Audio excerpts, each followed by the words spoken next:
I've got 4 reasons not to combine the rule of 55 with a Roth 401k. Hi, this is financial planner Sean Mullaney. Let's discuss. So there are 2 concepts in personal finance that people tend to love, right? One is the so-called rule of 55, and the other is the Roth 401k. So let's start with the Roth 401k. That is a workplace retirement account that has tax-free growth and, if done right, tax-free withdrawals. That's fantastic. People love that. Now, I actually think for many Americans, it's not as good as the traditional 401k, but certainly having money in a tax-free account is not a bad thing, right? So that's a good thing, even if it's not as good as some other options. And then the rule of 55. The rule of 55 says that if you separate from service in your 55th birthday year or later, and you have a workplace retirement plan from that particular employer, distributions before 59 and a half are not going to be subject to the 10% early withdrawal penalty. That is a great workaround the 10% early withdrawal penalty if you happen to be retiring in your mid to late 50s.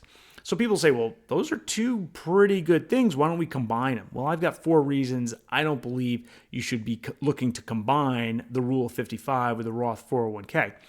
The first thing it does is it sort of breaks into jail from a planning perspective. It makes Roth earnings taxable. So Roth 401ks are subject to distinct withdrawal rules that are not as favorable as Roth IRA withdrawal rules. And if you take money from a Roth 401k prior to turning age 59 and a half, generally speaking, what's going to happen is a piece of it's going to be your old contributions, but a piece of it ratably is going to be earnings. And that's subject to income tax. Those earnings are going to be subject to income tax. That's not a good result. That's breaking into jail. We're going to do planning that's going to make a Roth distribution taxable, at least in part. That's not good planning. Roths are all about tax-free withdrawals. Why do we want to plan into a scenario where, okay, we take the money from the Roth 401k, the earnings piece escapes the 10% penalty, not bad, but then we're going to still subject those earnings to ordinary income tax? From a planning perspective, that's not a good idea. That's what I like to refer to as breaking into jail. Let's not do that. Look, I'm giving you an academic opinion, not advice for your own circumstance. Second reason I don't like the using the Roth 401k and the rule of 55 is one great alternative exists. And what this is we can just roll the Roth 401k to a Roth IRA when we retire. If we need to live off it before age 59 and a half, what we can do is we can go into that Roth 401k, roll it over. I like direct trustee to trustee transfers, but roll it from Roth 401k to Roth IRA. What you're doing there is you're saying, okay, I have 100,000 of old contributions to my Roth 401k. That and the growth all go to the Roth IRA. What happens is those old contributions to the Roth 401k go over to the Roth IRA as old annual contributions, and they come out tax and penalty free at any time for any reason. So if we take the money from the Roth 401k, we're setting ourselves up for earnings to be taxed. But if we take the money from a Roth IRA, we recover our basis first.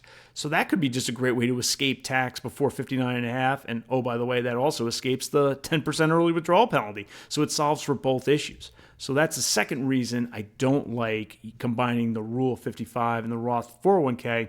The rollover to the Roth IRA solves the problem really well. The third reason is there's another alternative that works pretty well.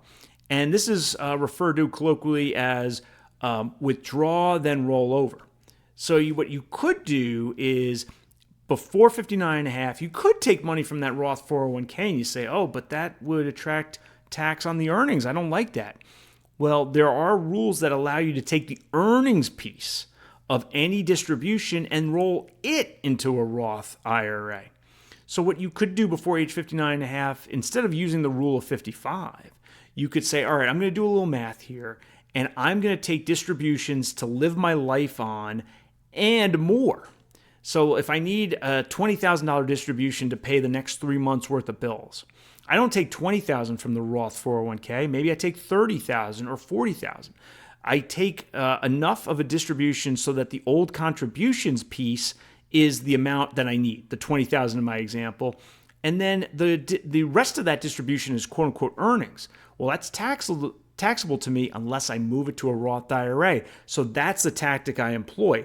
I move the earnings piece to the Roth IRA. Now, you have to do that every time before age 59.5. It can be a little cumbersome, but it avoids both the tax and the penalty on the Roth 401k distribution while letting you live on the Roth 401k. So I prefer that to the rule of 55. And then the fourth one is another great alternative is if we can do our planning right in our 30s, 40s, and 50s, we live on taxable accounts before turning age 59.5. So maybe we do retire in our 55th birthday year or later. And we say, well, okay, we in theory have access to the rule of 55, but we've planned our affairs so that we have 3, 4, 5, 6 years or more of taxable accounts, and we live off those first. That has all sorts of planning advantages over using a retirement account before age 59.5. So for those 4 reasons, I don't believe most Americans should be combining the rule of 55 with a Roth 401k, even though separately they're both good things. Let me know what you think in the comments below. Thanks so much for watching. If you like this video, please mash that like button and subscribe to my channel. I'll see you next time.